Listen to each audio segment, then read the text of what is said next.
మల్లారెడ్డి వ్యాఖ్యను ఎలా చూస్తారండి? ఒకవేళ ఏపీలో బీఆర్ఎస్ పార్టీ అధికారంలోకి వస్తే కాళేశ్వరం తరహా పూర్తి చేసిన ప్రాజెక్టు పోలవరం ఆ రకంగానే పూర్తి చేస్తామని చెప్పేసి మల్లారెడ్డి అంటున్నారు. ఏ రకంగా భానత్?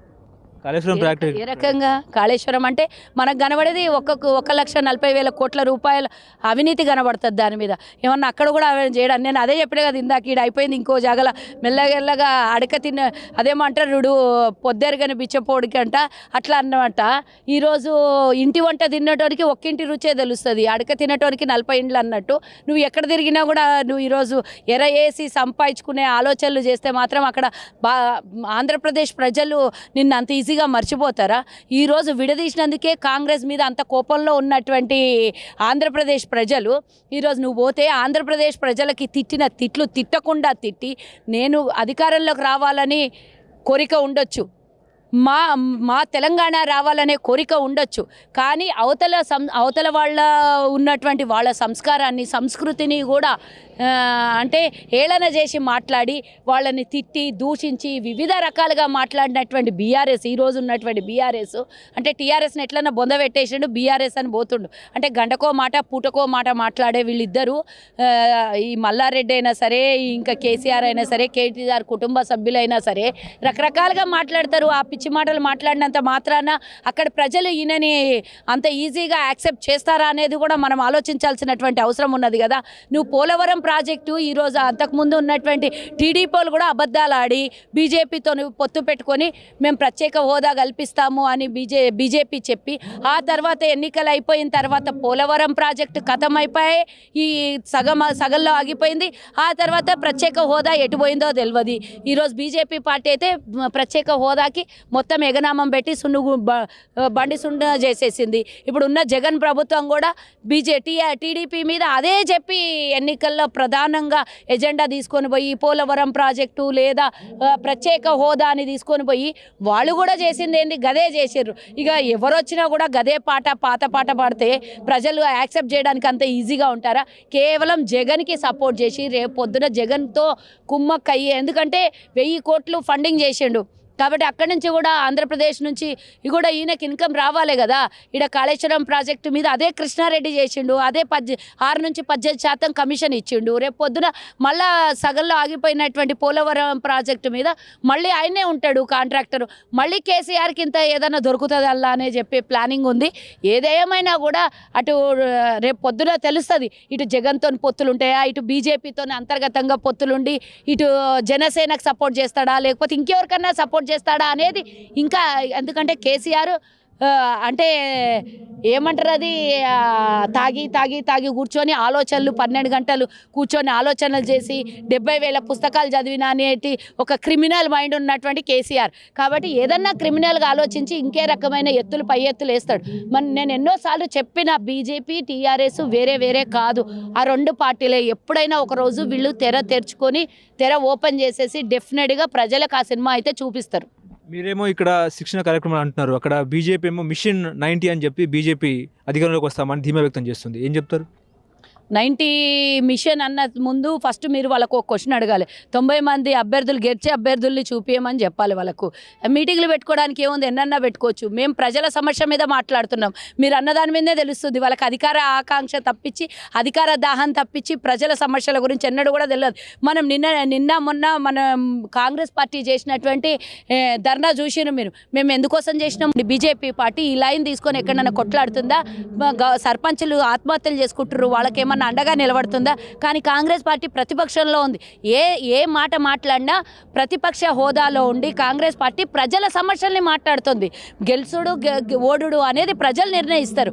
మేము దాని గురించి మాట్లాడట్లేదు. ఎక్కడికి వెళ్ళినా కూడా మేము సమస్యల విషయంలో మాట్లాడుతున్నాం. ఈరోజు ధరణి సమస్య ఇంత పెద్దగా ఉంది, కేంద్రంలో అధికారం ఉన్నారు, దీని మీద ఒక్క వెరిఫికేషన్ టీంని పెట్టి దీని మీద దీని మీద ఒక విచారణ కమిటీని పెట్టడానికి వీళ్ళకి చేత కాదా? ధరణి మీద ఇంత అవకతవకలు జరుగుతున్నాయి, కేంద్రంలో అధికారం ఉన్నారు, నాయకుల మీద మీరు సిబిఐ దాడులు ఈడీ దాడులు చేపిస్తారు. ఈ ధరణి మీద చేపియండి, దమ్మున్నోళ్ళు అయితే కేసీఆర్ మీద చేపియండి. కవిత మీద లొల్లి చేసారు, అది మూలకు పడే కేసీఆర్కి సిబిఐ విచారణ అండి ఏడిగిపోయింది. ఇవన్నీ ఉట్టుటి మాటలు. బీజేపీ అనేది కేవలం అధికారం, ఓటు కూడా కాదు, ఓటు రాజకీయం కాకుండా అధికార రాజకీయం చేస్తుంది తప్పించి ఇంకేం చెయ్యేది. అయితే చేతనైతే కొనుగోలు చేస్తుంది, చేత కాకపోతే దాడులు చేస్తుంది. అంతకు మించి బీజేపీకి చేతలేదు ఇంకోటి ఏం లేదు. బీజేపీ అధికారంలోకి వస్తే రాష్ట్రంలో సర్జికల్ స్ట్రైక్ చేస్తామని చెప్పేసి బండి సంజయ్ అంటున్నారు. ఇక మరి నేను ఇందాక అదే చెప్పిన కదమ్మా. అయితే మతాల మధ్యన చిచ్చులు పెట్టేసి మత విభేదాలని రెచ్చగొట్టడము. నిన్న మొన్న కూడా జరిగినటువంటి ఇష్యూలో నరేష్ అనేటోడు కోసిగిలో జరిగిన ఇష్యూ చూసినాం మనం. అయ్యప్ప స్వాముల్ని తిట్టడం, నిన్న మనం సరస్వతి దేవాలయంలో తిట్టడము, రాజేష్ అనేవాడు తిట్టడం మనం చూసినాం. దీని వెనకాల ఉన్నదంతా వీళ్ళని మనకు వస్తున్నటువంటి సమాచారం మనం చూసినాం కదా. ఈటల రాజేందర్ ప్రధాన అనుచరుడు వాడు నరేష్. మరి ఇవన్నిటి మీద మేము మాట్లాడితే వాళ్ళు ఎందుకు ఆన్సర్ చెప్పట్లేదు చెప్పండి? ఎందుకంటే వీళ్ళకు మతాల మధ్యలో చిచ్చు పెట్టి వాళ్ళ అంటే చిచ్చు పెట్టేసి అంటే చలిమంట కాపుకోవడానికి తప్పించి సర్జికల్ స్ట్రైక్ అంటే ఒకసారి చేసిన సర్జికల్ స్ట్రైక్ దేశం మీద ఎన్నికలు ఉంటాయి, ఈరోజు రాష్ట్రం మీద ఎన్నికలు ఉంటే సర్జికల్ స్ట్రైక్ అంటారు. ఒక్కసారి అంటే మోసపోతారు ప్రజలు, కానీ ఇంకెవరైనా సరే ప్రభుత్వాలు అధికారులు ఎవరైనా మోసపోతారేమో, కానీ ప్రతిసారి మోసపోవడానికి ఏమైనా పిచ్చోళ్ళు ఉన్నారా? నువ్వేదో నార్త్ ఇండియాలో నడిపించినట్ల ఇక్కడ సౌత్ ఇండియాలో నడిపిస్తానంటే బాగా వాతలు పెట్టి దోలిస్తారు సౌత్ ఇండియా ప్రజలు. తెలంగాణ ఉద్యమ సమయంలో సీఎం కేసీఆర్ ఆంధ్ర వాళ్ళ మీద, ఆంధ్రుల పరిపాలన మీద కూడా భారీగా విమర్శలు చేశారు. వాళ్ళ ఆహార పదార్థాల మీద కూడా విమర్శలు చేశారు. దీన్ని ఎలా చూస్తారండి? ఇప్పుడు మీరే అన్నారు కదా, అక్కడికి వెళ్తాము అన్నారు. అక్కడ ఒక కమిటీ వేసినారు, కొంతమంది కాపుల్ని ఒక అధ్యక్షుడిని చేసి కాపుల ఓట్లు చీల్చే రకం ఇంకేమైనా ఉండొచ్చు. అది రాజకీయంగా చేసేవి ప్రతి రాజకీయ పార్టీలు ఈ మధ్యన అన్ని మతాలు కులాలకి విభజించడం కేసీఆర్కి అలవాటు అయిపోయింది, తెలిసినటువంటి విద్య. బీజేపీకి అలవాటు అయిపోయింది మతాల మధ్యన చిచ్చు పెట్టడము. ఇది తప్పించి వీళ్ళకి వచ్చేది ఏం లేదు. కానీ ఒక ఉద్యమం సమయంలో తెలంగాణ, ఇందాకనే చెప్పిన నేను, తెలంగాణ రావాలి అనే ఆశ అందరికీ ఉండే, కానీ వక్రీకరించి వాళ్ళ పద్ధతుల్ని, వాళ్ళ ఆచారాలని, వాళ్ళ సంస్కృతిని వక్రీకరించి మాట్లాడేయడానికి సంస్కారం అని ఎవరు కూడా అనవద్దు దాన్ని. ఎందుకంటే గతంలో మనకు వాళ్ళు ఉల్వచారు అని అంటే ఉల్వలు మా దగ్గర ఎడ్లు గోదలు తింటాయి, మేము వాళ్ళకు కుర్దిలో పోస్తాము అని అన్నాం. బిర్యానీ అంటే పెండలాగా ఉంటుంది అని అన్నాం. ఈ అన్ని మాటలు కేవలం 1-2 మాటలే చెప్తున్నా. వాళ్ళని వక్రీకరించి మాట్లాడినటువంటి విషయాలు నేనేమి అటు ఆంధ్రప్రదేశ్ సపోర్టరు, నేను తెలంగాణ విరోధిని ఏం కాదు. మేము ఇచ్చినటువంటి తెలంగాణలో మేము ఒక సంస్కారవంతమైనటువంటి విభజన చేశాము. మేము ఇవ్వాలి, తెలంగాణకు న్యాయం జరగాలి, అటు ఆంధ్రప్రదేశ్ కూడా న్యాయం చేయాలి అని అనుకున్నాం. ఒకవేళ 2014లో మేము కేంద్రంలో అధికారంలోకి వస్తే డెఫినెట్గా ఆంధ్రప్రదేశ్ పరిస్థితి ఈ విధంగా ఉండకపోతుండే. మేము చట్టంలో విభజించి విభజన చట్టంలో మేము అమలు పరిచినటువంటి ప్రతి ఒక్కటి మేము ప్రజలకు అందే వరకు ఆ రాష్ట్రాలకు 2 రాష్ట్రాలకు తగు న్యాయం చేసేవాళ్ళు. కానీ ఇప్పుడు వీళ్ళిద్దరూ కలిసి అన్యాయం చేసుకుంటా, ఇటు కేంద్ర ప్రభుత్వం ఇటు తెలంగాణ ప్రభుత్వం 2 ప్రభుత్వాలు అన్యాయం చేసుకుంటూ మొన్న గతంలో వరకు చంద్రబాబు నాయుడిని చూసినాం, అప్పులపాలు చేసిండు. ఆ తర్వాత ఇప్పుడు జగన్ చూస్తే మొత్తానికి అప్పులపాలు చేసిండు. ఈ విధంగా అటు రాష్ట్రంలో నిజంగానే చెప్పాలంటే వాళ్ళకు నిజంగా పాపం విడిపోయిన తర్వాత అక్కడ ప్రజలకి కానివ్వండి, అక్కడ రాష్ట్ర విభజన తర్వాత పేద రాష్ట్రంగానే మారింది. ధనిక రాష్ట్రమైనటువంటి తెలంగాణలో ముఖ్యంగా హైదరాబాద్ మనకు మిగిలిపోవటము, వాళ్ళకి విభజనలో వాళ్ళకు లేకపోవటం అనేది వాళ్ళకు ఉన్నటువంటి ప్రధానమైనటువంటి విధానం. ఎందుకంటే వాళ్ళు కోరుకున్నది హైదరాబాద్ని. ఆ హైదరాబాద్ మినహా వాళ్ళు ఎవరు కూడా ఇటు తెలంగాణ వాళ్ళు కానీ ఆంధ్రప్రదేశ్ కానీ ఎవరో ఒప్పుకోలేదు హైదరాబాద్.